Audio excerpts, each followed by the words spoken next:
Hello, everyone. Welcome to Synergita webcast.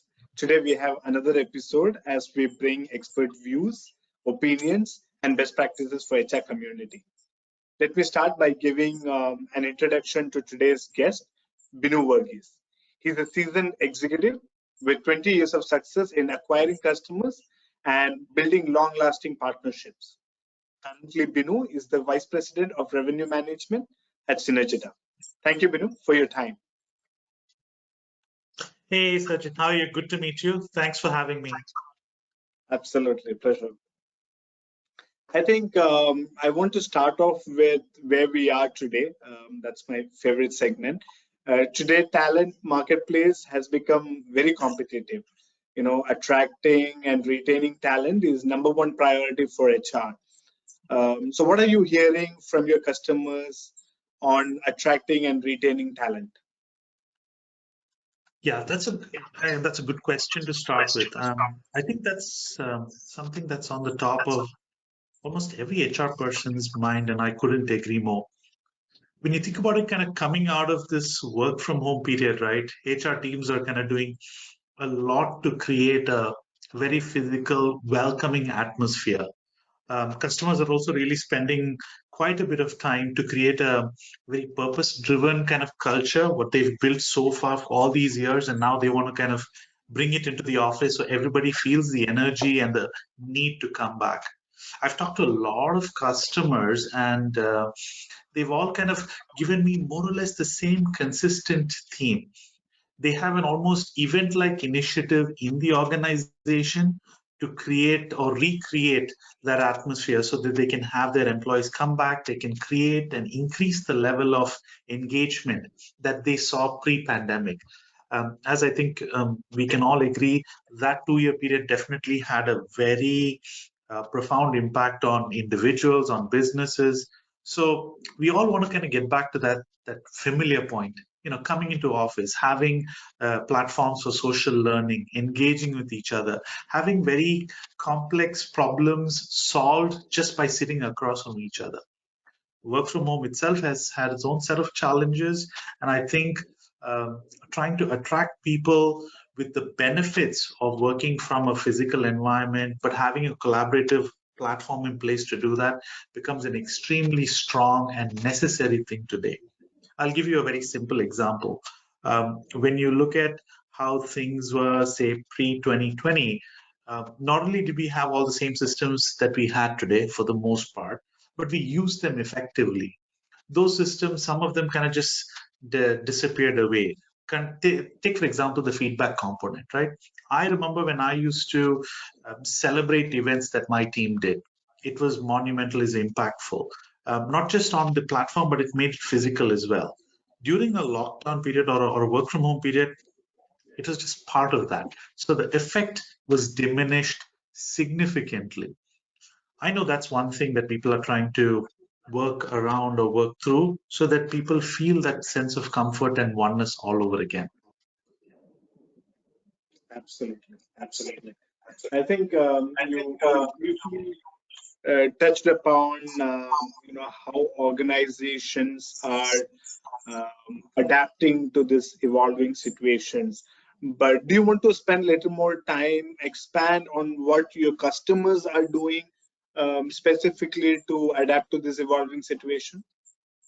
Oh, yeah, absolutely. They're doing quite a lot. I kind of phrase it by saying it's employee engagement on steroids, right? It's simple things: over communicate, over engage, find your top performers and ensure that you keep investing in them, because they are obviously the most high potential talent that's going to help you, bounce right back as well.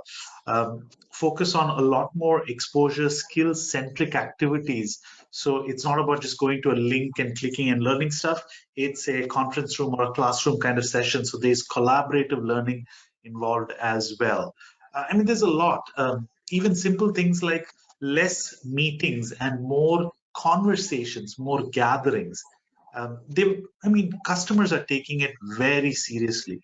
They're not taking anything for granted, and they have actually seen an increase in social learning, which is that face-to-face interaction driving knowledge exchange. We're also seeing a lot of training program signups. As you know, one of the things on our platform is that you can take your team, you can make recommendations to them on what they need to learn to get, improve new skills or enhance their skills. But what's an interesting data point as I was looking at the information is typically it's a manager recommending a couple of courses to his or her team members. Now you're seeing a lot of proactive signups by the employees or the team members themselves. So when they sit for reviews, physically face-to-face sit for reviews, they've already checked off a couple of new training modules within the curriculum. And the managers are just like, okay, let's just keep going at this. What can we do next? There is a lot being invested by employers and our customers alike. I think the value of that level of knowledge sharing was almost lost, and now we have to play catch up. Fortunately, we don't have to do it by just taxing our brain. There are tools and there are platforms and capabilities that allow us to do that. A lot of this information really comes through not just data that platforms collect, like ours does as well, but it's also through surveys. They push out this more high frequency of what I like to call temperature checks on how are you doing, how does it feel to be back at work, what did you find exciting, different, what are some of the challenges that you have, and how can we solve that? This is amazing, and I think it's going to be really exciting going forward. Right, right.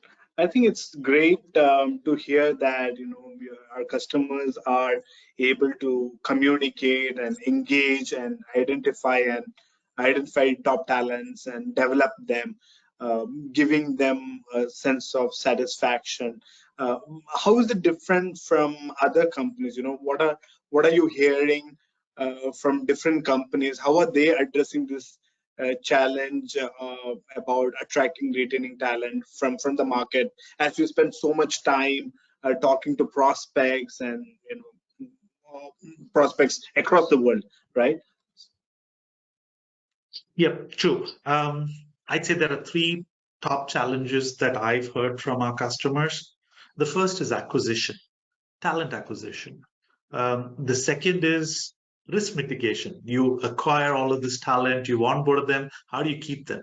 And the third, the extension of the same, is addressing attrition, exodus of talent that wants to move on. The remedies are not simple, but at the same time very commonsensically. The first thing is every company needs to understand what's the current pulse and the temperature within the organization. You can't always do that through surveys. Sometimes the information is right in front of you. Take, for example, something as simple as getting continuous feedback, right? Employees have multiple platforms, obviously provided by the company, to talk to each other, to share their point of view, their challenges. That's a raw source of information that they can extract and figure out what is the pulse, what is the temperature, what are some of the big challenges or keywords that are spiking up. This allows HR to kind of go back and try to address that. Think of it as a word puzzle of sort, what stands out. The second thing is there is a higher frequency of reviews also now, which is a little bit more structured but necessary, right? And it's structured to the point where if you do an annual review, now you've got a mid-year review. Some of them even do quarterly reviews, critical to the juncture of increasing the number of touch points with each one of their team members. They set goals in the year, but they do much more higher frequency of reviews. They do sit downs. I sit down with my team more frequently now, or obviously in the office, and we talk about what are the challenges that they face on a daily basis. How much has it changed from the years prior? And what can we do to address that? It's a collaborative one. So I'll give you an example. I was talking to a customer who wasn't a customer at the time, but they are a customer now. And he was talking about the fact that he walks through the manufacturing floor, right? And by the way, I should set some context. This customer is obsessed with performance management, which is a good thing. They believe that fundamentally data is what tells you how much of input you're putting in, and the results substantiate that. So he likes to walk the factory floor, and he looks at each employee casually from the corner of his eye. How are they doing? What are they doing that's unique?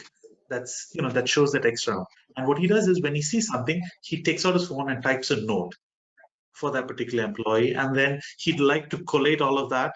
Then when it comes time for a review, take all of that and try to make sense of it. What we told him, and I told him, was that if you use something as simple as continuous feedback, which is one of our core functionalities on our product, you don't have to worry about that. You can just take out your phone, launch the app, pick the employee that you saw, and write the comment that you want to do. The minute you save it, it gets tagged to his or her record within the system. So 6 months down the line, when you're doing a review, all that information is chronologically available to you, referenceable, and you can just quickly, you get the full picture. And the entire weight of his contribution comes to you in immediate recollection.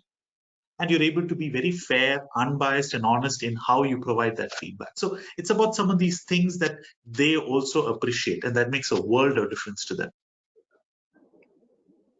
Right. I mean, that's amazing, right? I mean, somebody paying so much attention to every day, and that's just awesome, right? You spoke about performance management. You spoke about goal setting. You spoke about how you can acquire and retain talent. But talk to us a little bit more about the role of performance management in attracting and retaining top talent. Yeah, that's a good one. Let me try and give you a bit of a contextual example. Bear with me if the answer is a little long, but I think it has merit for going that approach. 2 centuries ago, it was the Industrial Revolution, right? The population at the time had singular jobs, tough working environment to say the least, authoritative, highly demanding bosses, no other option, and near impossible work environment. Fast forward to mid part of this century, you've got the information revolution. Globalization is picking up a lot more speed. Technology has raised the opportunity for people. Essentially, think of it as my parents' generation, your parents' generation, elevated the quality of their life. They had more choice, a little bit more options in jobs. They got to experience that what some of the things we take for granted, their first home, their first car, some of those big monumental things, maybe the first international vacation that they did. The information revolution allowed them to do that. But things were still relatively similar to the previous industrial revolution. There was still a singular stream of job opportunities, and the structures were more or less the same. Now let's forward to the later part of this century, or the century that you just kind of came across. This accelerated movement across the board, new structured skill acquisition. I mean, technology really changed the landscape, right? We have a lot of the dot-coms that came up. We had internet, so many things came up. But the process for knowledge acquisition was still the same. And ultimately, you had a little bit more broader choices, but it's just the same old job. I think the next revolution that we are kind of going through is what I like to call the hyper digital and social revolution. This is where people have access to learning, information, and content that they can absorb at their own pace. It's freedom compared to the generation prior. They can learn to code at whatever speed they want. They can learn any new skill because that information is relatively simple in a structured yet easy to understand format. They can pick up these skills, they can add it to their resume, they can enhance, and they can broaden the scope of opportunities they have. In fact, they can even venture out to build their own organization for this. They're not bound by anything. So what does this really mean?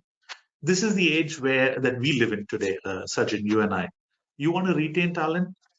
Let them know that they're valued, deeply valued. Appreciate them even more for what they bring to the table, because all of this is what they convert into a success for your organization. Show them a very clear, precise growth path.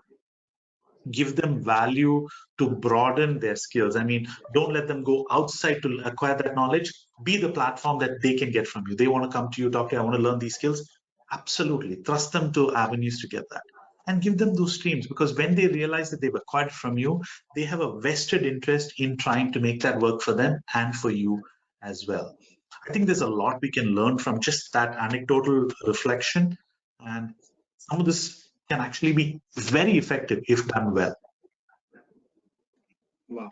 I think that was great. Those nuggets, right? Those pearls of wisdom, really, right? How you can retain and develop talent. How they can be valued, appreciated, career progression plan.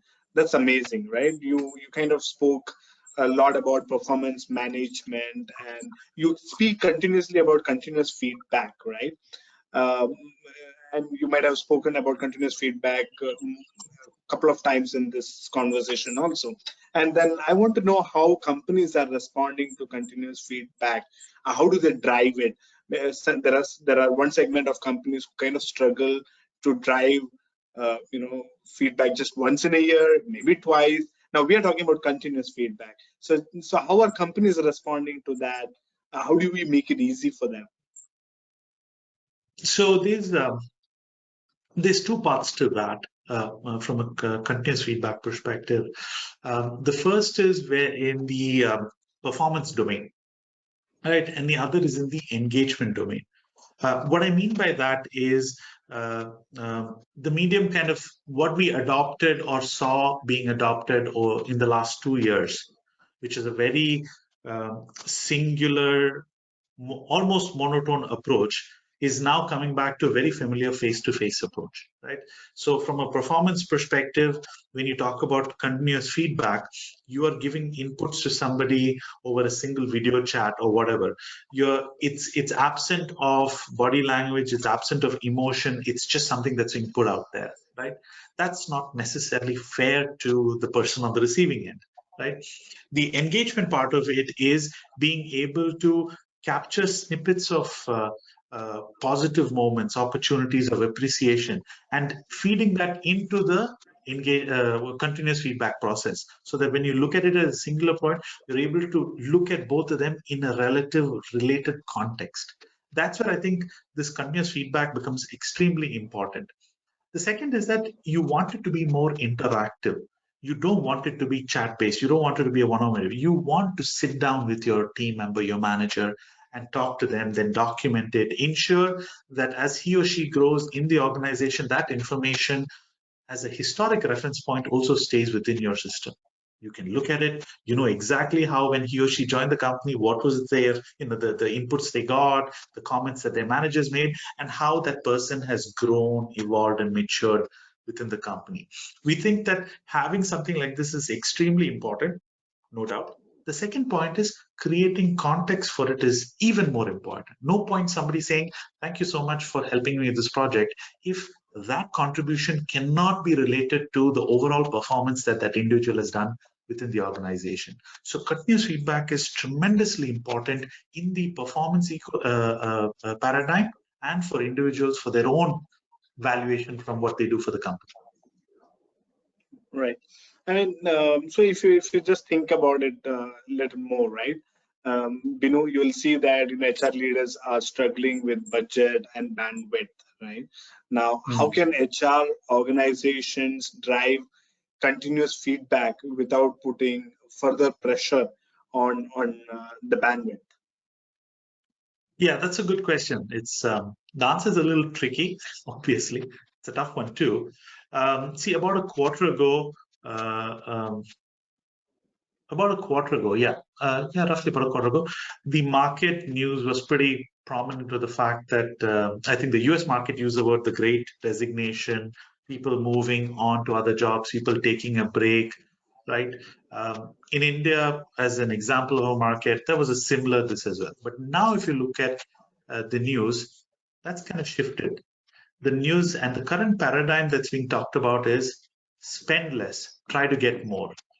The real, I think, crime here is that employees are confused. They are kind of unsure about what's the right mode, right? A quarter ago, when they heard the opportunities were very strong in the market, they would capitalize on taking it up. But nobody knew that it would just take another 3 months for the entire news to flip the other way. So employees want to know what's going on in the company, what's going on among their peers. How do they do that? You can't have WhatsApp groups to just have that conversation. That's not moderated. You don't know who's in it. You don't have any way of extracting insight from it either. But if an organization is able to provide such a platform, that's not meant to monitor, but meant to empower and understand what the employees are thinking, I think that creates a great deal of incentive for them to be open, to be conversational, to talk about the topics that are relevant. Even maybe caution somebody not to get caught up in all these things and focus on it. You need to be careful. Normally, in say about 3-4 years ago, this task fell on an HR manager or an HR rep who had to manually do out surveys, talk to quite a lot of people and get that information. We're no longer in that era. We have the capability from a tools perspective to get that information faster, more accurately, and convert that into qualitative actionable items for the business. That helps everybody. Sure. And how are companies, at this point, I want to kind of tangent and talk a little bit about our customers. And that's what I was leading to, right? How are companies benefiting from Synergita Perform? Oh, good. That's one of our top selling products. So you're going to put me in a bit of a sales mode, but I think it's definitely relevant to talk about that. So the last 2 years really tested us.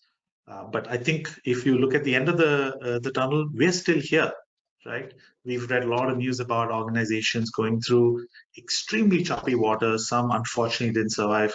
But we're still here, and very early on in the pandemic, we decided that we're going to prioritize two groups and nobody else. The first are employees, and the second are customers. Taking care of them would be the catalyst to navigate this storm. That was very clear in our mind. So for our customers, we jumped into understanding how their business is doing. It wasn't a question about, hey, are you going to renew our bills? No. How are you doing? How is business? What are the challenges you're seeing, you're facing day in, day out? And what can we do to help? How can we work with your HR, or maybe your BU head? Essentially, the HR reports into that, and figure out structures of looking at your performance plan. How can you simplify it even more so that people who are trying to keep things going, how do you make their process simpler but yet accountable? We offered to take care of some of our customers, who are going through their own set of challenges. We offered to take care of their appraisal process as much as we can. So we offer a service called admin support, which tries to take a little bit of the weight off of the shoulders of the HR manager, and we try to run the performance, the appraisal cycles ourselves. We initiate in our system, they get the notification, we try to follow up so that the HR team can focus on other higher priorities. For example, something as simple as checking in on somebody who's caught the virus, or how are their family doing? What are the other health benefit plans that they can roll out and prioritize so that they get to benefit from it?